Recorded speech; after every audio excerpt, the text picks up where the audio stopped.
بسم الله والحمد لله والصلاة والسلام على نبينا Muhammad wa ala alihi wa ashabihi wa min wala. Amma ba'd. Donc cette vidéo, Inch'Allah, est la première d'une série qui aura pour but de présenter les livres méconnus dans l'héritage islamique que nous avons. Donc ce premier audio, Inch'Allah, sera une présentation du livre qui s'appelle Al-Mukhtasar fi al-Ibadat ala madhhab al-Imam Malik, plus connu sous le nom de Mukhtasar al-Akhdari, ou encore certains l'appellent directement al-Akhdari par rapport au nom de son auteur, donc qu'on va présenter. Donc l'auteur de ce livre-là est le Cheikh Abdurrahman al-Akhdari, qui lui-même est né à Biskra, qui est une région dans le sud-est de l'Algérie, qui est pas loin donc de la frontière tunisienne. Donc le Cheikh est né à Biskra en l'an 1512 à peu près, donc il y a plusieurs versions. Ce qui paraît être le plus authentique, c'est qu'il est né en l'an 1512 de l'ère miladi, c'est-à-dire de l'ère chrétienne, et très tôt. Donc il a étudié d'abord à Biskra auprès de son oncle, auprès de son père, auprès de son grand frère et auprès d'autres professeurs. Et très tôt, il est parti étudier, poursuivre ses études en Tunisie. Donc il faut savoir qu'à l'époque, en Algérie, au centre de l'Algérie, bien évidemment, il y avait de quoi étudier, mais c'était pas comme dans les pays voisins. Donc il y avait soit ceux qui étaient proches de l'Est qui allaient étudier en Tunisie, et ceux qui étaient vers l'ouest de l'Algérie qui allaient étudier à Tlemcen, ou qui allaient directement étudier à Fès, ou voire même en Andalousie. Donc lui étant dans l'est de l'Algérie, est parti poursuivre ses études à Gafsa, qui est une région en Tunisie, qui avait donc une branche de la fameuse mosquée, la fameuse université Zaytoun. Donc il a étudié là-bas et a appris les différentes sciences, c'est-à-dire les fondements de la jurisprudence, la croyance, le comportement, le hadith, le Coran, la langue arabe, etc. Donc il a appris une grande quantité de sciences islamiques auprès des savants qui étaient présents à Gafsa, donc des savants de Zaytoun. Il est ensuite revenu donc à son contraire à Biskra et il a enseigné et il a écrit des livres et il est décédé. Il est décédé à Biskra. Il y a une mosquée donc, qui a été construite et qui porte son nom. Donc ce cheikh-là a écrit une multitude de livres, donc des livres de référence. Par exemple, dans la science de l'Mantiq, il a écrit un livre de référence. Il a écrit dans le comportement des livres. Il a écrit également dans la langue arabe. Pas tous ces livres, malheureusement, ont été retrouvés. Certains livres ont été perdus. Mais une quantité quand même non négligeable a été retrouvée, ont été édités et sont encore enseignés aujourd'hui. Donc le livre que nous allons voir de ce cheikh-là est son Mukhtasar, donc son résumé qu'il a écrit dans la science de la jurisprudence, qu'on appelle le Mukhtasar del-Akhdari. Ce livre-là, le Mukhtasar del-Akhdari, est un petit livre, peut-être le plus petit livre enseigné qu'il y a. C'est-à-dire, il y a d'autres livres plus petits que ceux-là qui existent, mais généralement, ils sont ni enseignés, ni étudiés, et c'est très difficile de trouver une explication sur ces livres-là. Donc, parmi les livres qui sont enseignés et étudiés, c'est peut-être le plus petit qu'il y ait dans le domaine. Son livre-là, le Mukhtasar al-Akhdari, il a la particularité d'être enseigné dans énormément de pays musulmans à tendance maliki. Donc, il a enseigné au Maroc, il a enseigné en Mauritanie, il a enseigné en Algérie, il a enseigné en Tunisie, en Libye, en Égypte, au Soudan. Donc, beaucoup de pays l'enseignent. Ce livre-là également a la particularité d'être appris par cœur énormément. Contrairement à un autre livre dont on fera la présentation, qui est l'Ashmawiya, très peu de personnes l'apprennent par cœur, car il est enseigné plutôt dans le Charq, dans l'Orient des pays musulmans, et l'Orient ont une tendance, on va dire, ils apprennent moins les livres par cœur que l'Occident des pays musulmans. Donc ce livre-là est énormément appris par cœur, ce qui permet d'avoir une chaîne de transmission de l'apprentissage par cœur pour avoir le texte fidèle à l'écriture de l'auteur. Donc on va présenter un petit peu le livre, ensuite on va présenter Inch'Allah, les explications qu'il y a sur le livre, et ensuite on va présenter les différentes réécritures qui ont été faites sur le livre, comme la réécriture qui a été faite sous forme de poésie. Et on va parler, Inch'Allah, des livres qui ont été écrits en français, des traductions qui ont été faites sur le sujet. Donc, bien évidemment, ce qui va être présenté, ça sera une liste non exhaustive. Il y a beaucoup d'explications qui ne vont pas être citées, certainement beaucoup de traductions qui ne vont pas être citées. Donc, je vais essayer simplement de citer ce que j'ai pu, moi, lire ou feuilleter, ou télécharger ou acheter ou quoi que ce soit. Et ce que je n'ai pas pu ni lire ni acheter, il n'y a pas de problème.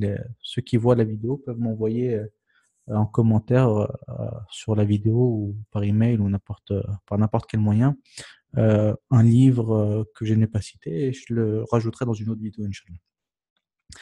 Donc, ce Mukhtasar al-Akhdari, comme j'ai dit, est le plus petit, parmi les plus petits livres qui ont été écrits dans l'enseignement de la jurisprudence selon le madhab de Imam Malik.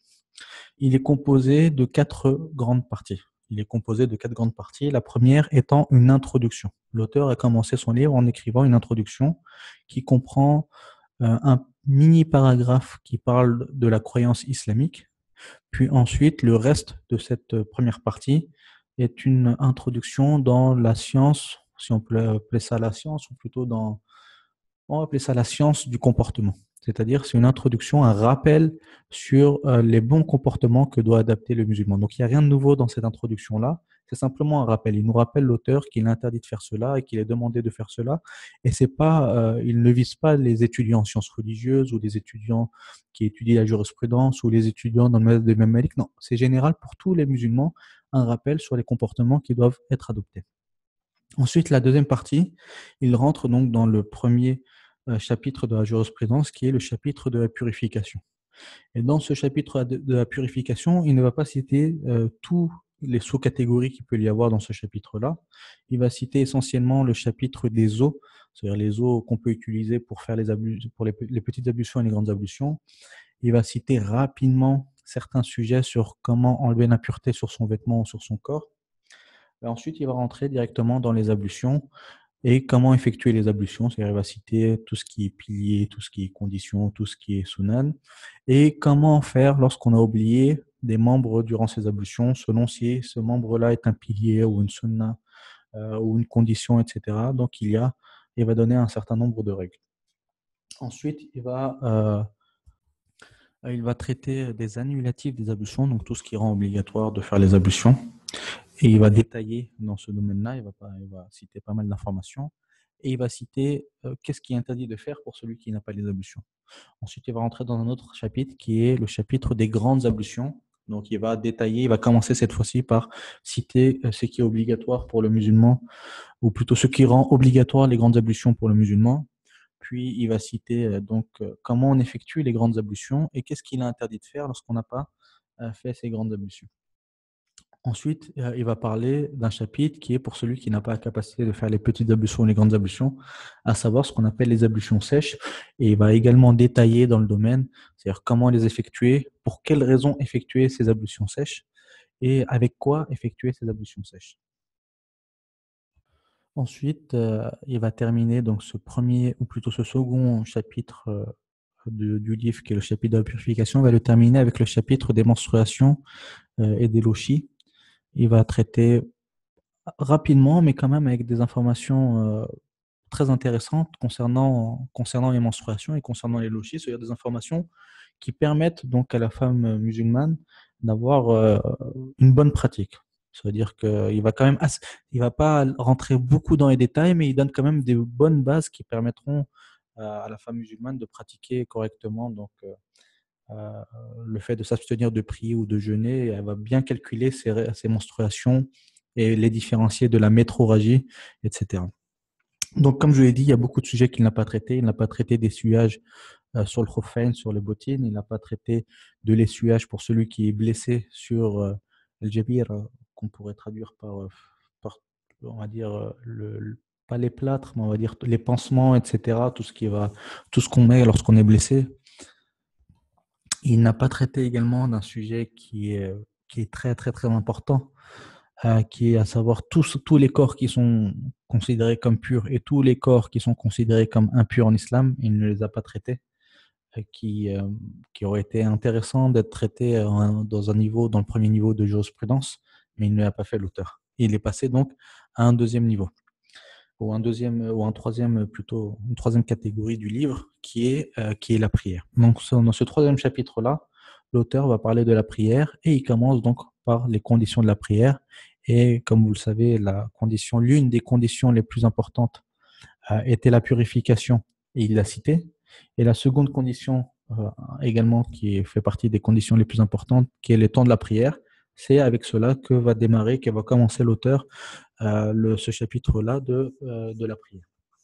Donc, il va parler de la prière. Vraiment, il donne pas mal d'informations, donc comme les temps de la prière, comment effectuer la prière. Donc, il va catégoriser l'auteur la prière, donc selon les actions, si c'est une condition, si c'est un pilier, pareil, si c'est une sunna. Donc là, les sunnas, il va les différencier selon si elles sont fortes ou faibles, etc. Donc, il va en parler en détail. Il va parler le fait de faire des gestes dans sa prière ou le fait de prier debout en s'appuyant ou en ne s'appuyant pas, ou celui qui est malade, est-ce qu'il peut prier assis ou allongé, comment faire. Donc, pas mal d'informations par rapport à la prière. Et donc, ce chapitre, ce troisième chapitre-là, il va le clôturer par un rappel sur l'importance de la prière et il va passer au quatrième et dernier chapitre qui, moi, j'ai préféré le citer comme un chapitre à lui tout seul, mais en réalité, on pourrait le mettre comme sous-chapitre de la prière, qui est la correction de la prière. Donc, les prosternations de la distraction. Donc, il va vraiment développer et énormément donner de détails sur ce sujet-là. Donc, il va citer une grande quantité d'exemples, une grande quantité de règles, une grande quantité de situations liées à celui qui a rajouté dans sa prière ou qui a enlevé dans sa prière ou qui a eu des doutes durant sa prière. Donc, c'est vraiment rempli d'informations. C'est mais peut-être l'un des livres les plus détaillés qu'il y a sur ce sujet-là. Ensuite, donc au niveau des éditions qu'il y a, donc il y a beaucoup d'éditions qui ont été faites du Mukhtasar al-Akhdari. Moi, j'ai eu l'occasion d'en avoir que deux, celle de DKI, l'édition, la maison d'édition DKI, Dar Kutub al-Alimiya, qui n'est pas terrible du tout. Et j'ai eu l'occasion d'en avoir une deuxième, et j'ai oublié c'est quelle maison d'édition, mais c'était peut-être encore pire que la première que j'ai citée.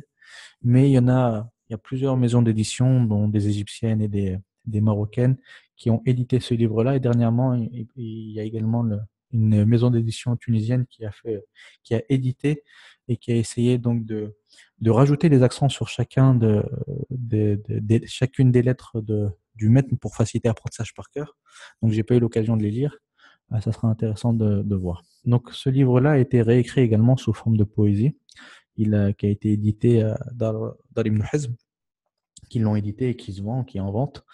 Donc c'est un cheikh mauritanien qui a décidé, pour faciliter l'apprentissage du Mukhtasar al-Akhdari, de le reprendre et de ne rien rajouter et de ne rien enlever, simplement de réécrire ce livre-là sous forme de poésie. Donc cette poésie-là, elle fait environ 270, 280 vers de poésie, il me semble.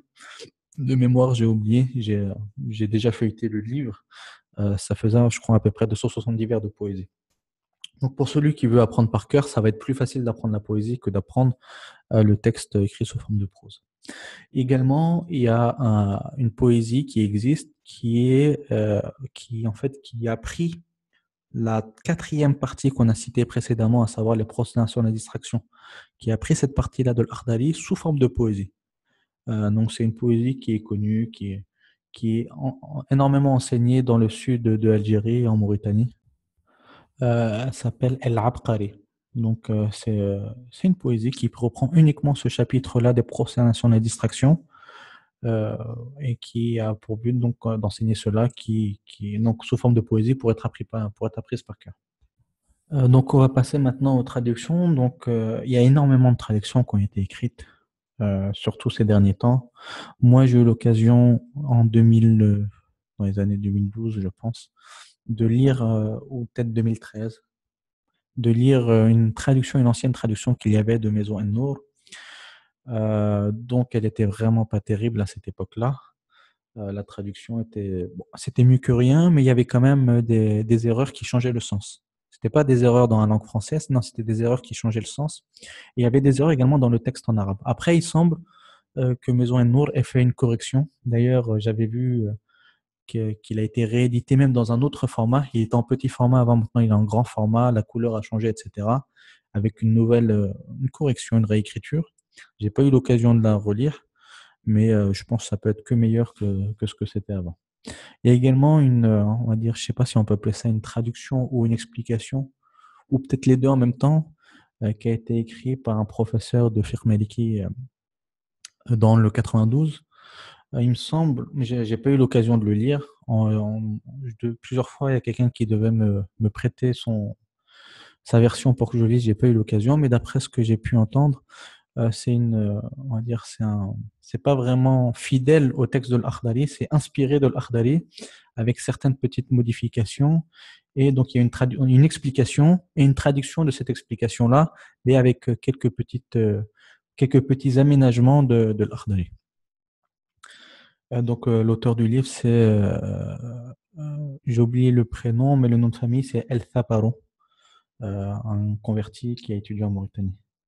Ensuite, dans les traductions, donc il y a une traduction d'explication qui a été faite dernièrement, que j'ai pu voir. Il y en a deux que j'ai pu voir. Il y en a une, j'ai pu la voir il y a un an à peu près. Donc pareil, j'ai pas eu l'occasion de la feuilleter puisque je l'ai pas acheté, je l'ai pas trouvé en PDF et personne me l'a prêté. Il y en a une qui est sortie ou qui va sortir dans les prochains jours, qui est une traduction également d'une explication qu'on va présenter par la suite. Donc là, on va passer directement aux explications qu'il peut avoir sur l'Akhdari en arabe. Donc on va commencer par Amdatul Bayan, qui est une explication qui a été écrite par un savant algérien. Donc le savant, c'est El Mardissi qui a écrit cette explication-là. Et dans certaines maisons d'édition, ils se sont trompés. Ils ont écrit que l'auteur était El Maradissi, qui est une autre personne. Dans celui qui a écrit cette explication-là, c'est un savant algérien qui s'appelle El Mardissi, qui est un grand savant, il me semble, qui est de la ville de Tlemcen, qui a fait donc une explication de ce livre-là. Donc cette explication-là, Amdatul Bayan, c'est parmi les meilleures explications qu'il y a. C'est-à-dire que l'auteur, certes, il ne cite pas beaucoup les preuves de jurisprudence, c'est-à-dire les hadiths et les versets du Coran sur le sujet, mais il va donner des informations très importantes par rapport au maître. C'est-à-dire quand il va citer un sujet, il ne va pas hésiter à le mettre dans son contexte, à donner des exemples et à mettre des conditions. Parfois, il va manquer des conditions. Donc, l'auteur va citer un certain nombre de sujets. Il va manquer donc la mise en situation, c'est-à-dire conditionner cette action-là. C'est-à-dire elle est obligatoire que s'il y a ça, ça, ça, ou elle n'est interdite que s'il y a ça, ça, ça qui est présent. Ici, à chaque fois qu'il y a une action qui est obligatoire ou détestable ou autorisée, il va citer les conditions pour qu'elle soit obligatoire. Et donc, dans d'autres situations, il va les citer où elle n'est pas obligatoire. Il va également beaucoup mettre des passages du Mukhtasar de Khalil, qui est donc, qu'on présentera, Inch'Allah, dans d'autres vidéos, qui est donc le livre de référence chez le Maliki. Il va énormément faire la liaison entre le Mukhtasar de l'Akhdari et le Mukhtasar de Khalil. Pourquoi? Parce que l'Akhdari est venu après Khalil et lui-même s'est beaucoup inspiré du Mukhtasar de Khalil lorsqu'il a écrit son livre. Et comme c'est un livre de référence, c'est comme s'il essayait de donner un petit peu à l'étudiant débutant, il commence à lui donner des bases, à lui donner des informations qui permettent de le faire évoluer, de le mettre directement en relation avec le livre de base, le livre de référence dans le méthode de Imam Malik, à savoir le Mukhtasar de Khalil. Par contre, l'inconvénient de ce livre-là, il y en a deux inconvénients, ou il y a deux points négatifs. La première chose, c'est que parfois, il va vraiment trop loin dans l'explication, et ce n'est plus du tout une explication pour les débutants. Et parfois, il fait des tambihat. Et tambih, ça veut dire c'est un hors-sujet où il va vraiment aller vraiment dans l'extrême, il va sortir du contexte, c'est-à-dire toujours dans le même chapitre, mais il va sortir du contexte et aller beaucoup plus loin, ce qu'on peut appeler du tafriya. C'est-à-dire, il va citer une petite juz'i, un petit sujet précis, et il va aller très loin, il va dire, et s'il y a ça, et s'il y a ça, il y a ça, tu fais comme ça, comme ça, comme ça. C'est-à-dire, ça lui arrive souvent de faire cela, et parfois c'est très, très, très, très long, et c'est vraiment à un niveau très élevé. Donc c'est ça l'inconvénient, c'est que des fois, il va vraiment trop loin, euh, il va vraiment trop loin dans l'explication et il sort du domaine, à savoir un livre pour les débutants, un livre basique qui parle de la purification et de la prière. Il sort totalement du cadre pour vraiment aller dans des détails bien pointus du fiqh. Ça, c'est le premier point négatif. Le deuxième point négatif, c'est que son livre, il n'est pas équilibré. C'est-à-dire que dans certains sujets, il va développer, ça lui arrive que parfois sur une seule phrase, il écrive 5 à 6 pages. Et parfois sur certains sujets, limite, il les explique pas, limite, il reformule simplement ce que l'auteur a dit. C'est-à-dire que d'un chapitre à un autre, il va avoir une méthodologie qui est vraiment différente. Donc, je ne sais pas si c'est à quoi est dû cela et quelle est la raison que son écriture est vraiment différente d'un sujet à un autre, mais en tout cas, ça fait partie des points négatifs de ce livre. Parmi les explications également qu'il y a de l'Akhdari, c'est un livre de référence qui s'appelle Hidayatul Muta'abbid as-Salik, qui est un livre qui a été écrit par le Cheikh Al-Azhari, que certains appellent l'Ubbi, d'autres l'appellent l'Abi. Ils ont divergé, les savants, sur comment se prononce son nom. C'est pas très important, mais ce savant-là est une référence absolue parmi les Égyptiens dans le madhab de Imam Malik. Donc, il y a quasiment aucun livre important qu'il n'a pas expliqué. Donc, il a une explication donc ici sur l'Akhdari. Il a également une explication sur le Mukhtasar de Khalil. Il a une explication sur l'Isar ibn Abi Zayd. Il a une explication sur l'Ashmawiyya. Certains m'ont dit qu'il avait un début d'explication sur le Muqaddimatul Azziya. Je ne sais pas s'il l'a fini ou s'il l'a pas fini, s'il est édité ou s'il n'est pas édité, mais certains m'ont dit qu'il y avait. Donc vraiment, quasiment chaque livre important dans le madhab, il a une explication dessus. Et ces explications, elles ont la particularité d'être vraiment très claires et de ne quasiment jamais sortir du mashhour du madhab de Imam Malik, c'est-à-dire de l'avis prépondérant du madhab de Imam Malik. Par contre, voilà, c'est une explication qui, elle seule, ne te suffira absolument pas pour comprendre, ou plutôt pour avoir de la jurisprudence, avoir du fiqh dans ce domaine-là. C'est-à-dire, c'est une explication qui a pour but elle-même d'être expliquée. C'est-à-dire, il y a beaucoup de choses qui manquent dans ces explications-là. C'est léger. C'est-à-dire, il te donne simplement ce que tu as besoin et peut-être moins que ce que tu as besoin. Mais elle est claire et elle est intéressante. Parmi les explications également qu'il y a, donc c'est peut-être la meilleure explication qu'il y a, Minah al-Ali, et d'autres disent Minah al-Ali, mais Allah alam c'est Minah al-Ali. Donc certains disent que c'est Minah al-Ali qui a été voulu. Donc ce livre-là, euh, donc a été écrit par un savant de Mauritanie. Donc un savant d'une mahdara qui est dans l'ouest de Nouakchott, de la capitale. Donc c'est une mahdara. Donc le mahdara en Mauritanie, c'est l'école traditionnelle, ils appellent ça le mahdara. Donc cette école traditionnelle, d'où provient l'auteur de ce livre-là, de cette explication-là, c'est peut-être l'école en Mauritanie. Donc, il faut savoir les écoles, c'est peut-être des milliers d'écoles qu'il y a en Mauritanie. Cette école-là a la réputation d'être l'école la plus forte en termes de maîtrise du livre qui s'appelle le Mukhtasar de Khalil, qu'on a cité précédemment, qui est le livre de référence dans le madhab. Donc cette mahdara, de toutes les milliers de mahdara qu'il y a la réputation, donc ce n'est qu'une réputation, ça ne veut pas dire on doit l'affirmer à 100%, ce n'est qu'une réputation que j'ai entendue de pas mal de professeurs mauritaniens qui ne sont pas eux-mêmes de cette mahdara-là, donc ils étaient plutôt neutres, en disant que si tu veux maîtriser le Mukhtasar de Khalil, il faut que tu ailles dans la madrasa des Majlisiyin, donc c'est une famille del Majlisi, c'est une famille là-bas qui tient cette mahdara-là, et il disait que celui qui a appris le Mukhtasar de Khalil autre part, quand il allait là-bas, il était considéré comme un débutant, tellement ils avaient une maîtrise là-bas du Mukhtasar de Khalil. Et donc l'auteur, celui-là, qui a lui-même fait une explication, écrit une grande explication de référence dans le Mukhtasar de Khalil, a écrit cette explication-là de l'Akhdari. Et dans son introduction de son explication, il dit une chose, pour montrer son attachement qu'il a au Mukhtasar de Khalil, il dit, j'ai pris le Mukhtasar de l'Akhdari, et il y avait plusieurs versions donc il avait des manuscrits du Mukhtasar de l'Akhdari, il y avait plusieurs versions qui divergeaient. Et il a dit, j'ai délaissé toutes les manuscrits et j'ai pris celui qui se rapprochait le plus des paroles du Mukhtasar de Khalil. C'est-à-dire que normalement, ça c'est une méthodologie que ceux qui ont étudié en université ils peuvent connaître, c'est que quand tu fais un tahrir c'est le fait de de sortir un livre à base de manuscrits. Tu te dois de prendre tous les manuscrits et de chercher celui qui est le plus authentique, ou par exemple si tu as 6 ou 7 manuscrits, il y en a 6, par exemple tu as 7 manuscrits. Et il y en a 6 qui sont en accord sur une chose.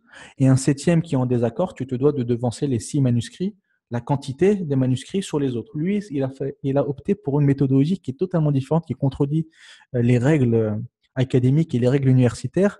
C'est-à-dire pour dire que les règles universitaires, voilà, ça vaut ce que ça vaut.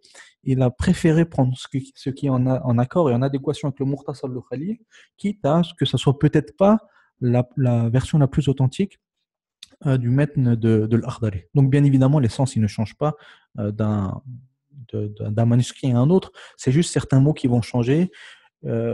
certaines expressions qui vont changer, mais l'essence et le fiqh qu'il y a dedans, ça va jamais changer. Donc lui, sa façon de faire pour montrer leur attachement qu'ils avaient dans cette madrasa-là du Mukhtasar de Khalil, c'est ce qui se rapporte au plus au Mukhtasar de Khalil, le manuscrit qui était le plus en adéquation qu'il a choisi. Donc il a fait une explication, son explication elle est vraiment excellente, c'est peut-être la meilleure dans le domaine, c'est-à-dire il cite des preuves, mais pas toujours, c'est-à-dire il cite des preuves qui sont compréhensibles pour l'étudiant débutant, c'est-à-dire il ne va pas citer des preuves tout le temps, même si elles ne sont pas compréhensibles, non, uniquement celles qui sont compréhensibles. Il fait au niveau du tafrir, il ne va pas trop développer, il va donner des exemples intéressants, il va mettre en situation, mais sans aller trop loin, sans déborder. Euh, c'est vraiment une explication qui, si quelqu'un devait en acheter qu'une seule, moi je conseillerais celle-là. Après, il y a un autre livre qui a été écrit qui s'appelle Halul Masail.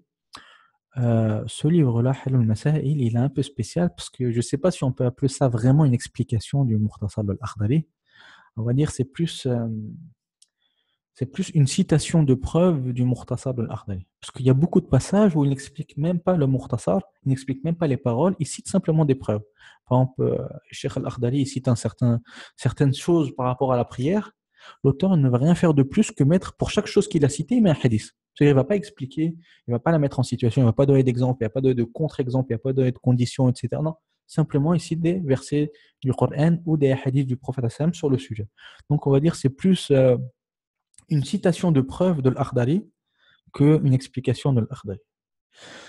Parmi les explications qu'il y a également, il y a l'explication qui a été écrite par un cheikh algérien qui a été édité il n'y a pas longtemps. Je l'ai acheté il y a 2 ans ou il y a 3 ans au salon du livre et je crois qu'elle venait juste d'être éditée. Donc, Sharh wa Tahlil li Mukhtasar Khalil. Donc, c'est pas vraiment une explication. Donc, déjà, au début, il fait une grande introduction sur le Mukhtasar de l'Akhdari, où il fait une grande présentation du livre, une grande présentation des explications du livre, une biographie de l'auteur. Donc, c'est vraiment très, très long et c'est peut-être pas très utile. C'est beaucoup de la culture par rapport au livre plus que l'explication du livre. Et après, quand il rentre dans le domaine du livre, il explique pas grand-chose, c'est des citations. C'est-à-dire, il cite de Amdatul Bayan, explication qu'on a vue précédemment, il cite de Halal Masail, il cite un peu de toutes les explications, même des explications qui ne sont pas des explications de l'Akhdari, des explications parfois de Risala, de ceci et de cela. Donc c'est plus un regroupement de paroles qu'une explication réellement. Ça peut être intéressante, mais voilà, on va dire, c'est pas le meilleur livre que j'ai pu lire dans l'explication de l'Akhdari. Parmi les explications également qui ont été faites, c'est Al-Misk Al-Affari qui a été écrit par un cheikh algérien qui est connu, le cheikh Mukhtar Ben Arabi Mu'min Al-Jazairi Thumma Shinqiti. Donc c'est un cheikh algérien qui est vivant actuellement, qui vit en Algérie et qui a étudié en Mauritanie à l'époque où ils avaient une branche de l'université Jamatul Imam, l'université de l'Imam qui se trouve à Riyad. Donc, ils avaient une branche en Mauritanie. Donc, il a étudié dans cette branche-là. Il a fini ses études. Et après cela, il a continué en Mauritanie. Il est resté. Il a continué à étudier chez pas mal de savants. Donc, il a pu étudier donc Al-Akhdari, Ibn Ashir et d'autres livres dans le fiqh. Ensuite, il est revenu en Algérie et il s'est lancé dans un projet donc d'écrire pour chaque livre qu'il y a dans le Madhab de Imam Malik une explication avec les preuves. Donc, il a écrit ce livre-là de l'Akhdari, il en a écrit un sur Ibn Ashir, il en a écrit un sur les Ibn Abi Zayd. Et certaines personnes m'ont dit qu'il est en ce moment en train même d'essayer d'écrire une explication d'un autre livre. Je ne sais pas c'est quoi cet autre livre, si c'est le Mukhtasar al-Khalil ou si c'est Aqrab al-Masalik je ne sais pas quel livre, mais il est en projet d'écrire après Risala également un livre qui contient les preuves du Madhab des Malik.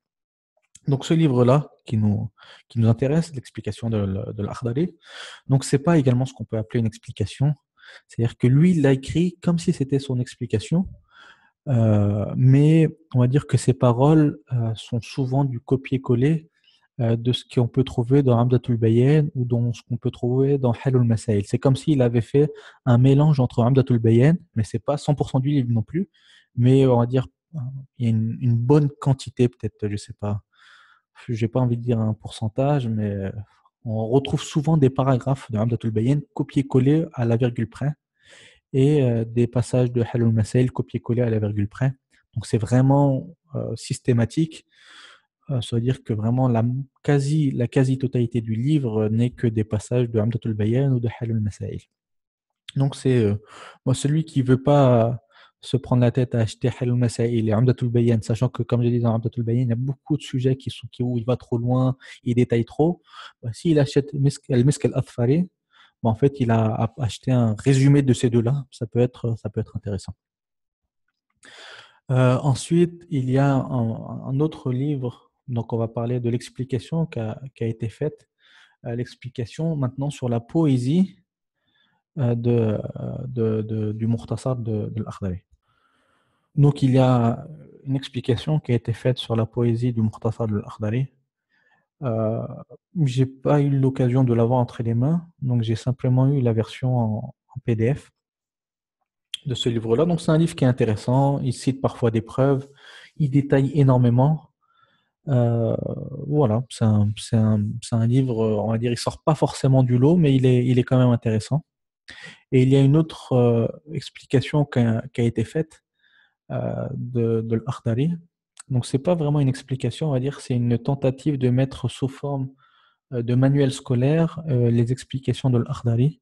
Donc, il s'appelle Durus al-Fiqhiyya lil Madaris al-Ahliya. Donc, c'est les cours de jurisprudence qui ont été écrites pour les écoles privées, plutôt pour les écoles publiques de Mauritanie. Non, non, les écoles privées, c'est ça. Pour les écoles privées qui se trouvent en Mauritanie, donc des écoles primaires essentiellement. Donc cette explication qui a été faite pour les écoles privées primaires qu'il y a de l'Akhdari et qui enseignent l'Akhdari, donc il a repris un peu de la poésie et un peu du Mukhtasar de base de l'Akhdari. Donc pour chaque sujet, il cite un paragraphe de l'Akhdari et il cite ce qui est équivalent, ce qui est dans la version poétique qui a été écrite. Et ensuite, il cite des hadiths qui sont cités dans Halal al-Masail sur ce sujet-là.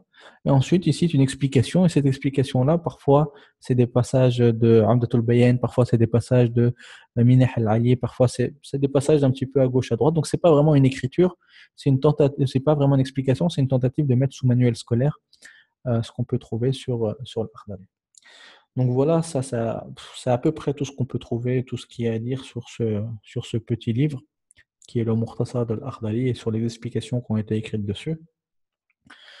Si certaines personnes ont d'autres informations sur le sujet à partager, d'autres livres, que ce soit en PDF à m'envoyer pour que je puisse les lire et les feuilleter et donner un avis dessus, ou des livres qui viennent d'être édités, des traductions, des explications qui ont été faites, il peut les mettre en commentaire de la vidéo, sinon on peut envoyer un email sur l'email de l'Institut Al-Imam Al-Mazeri.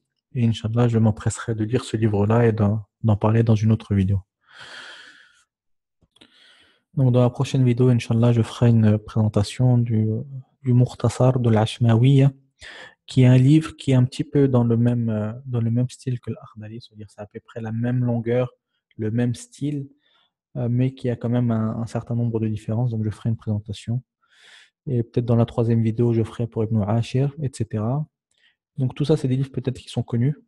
Et dès qu'on aura fini avec les livres qui sont plus ou moins connus, on passera aux livres qui sont beaucoup moins connus. Inch'Allah. Barakallahu fikum wa sallallahu ala nabiyyina Muhammad. Wassalamu alaikum wa rahmatullahi wa barakatuh.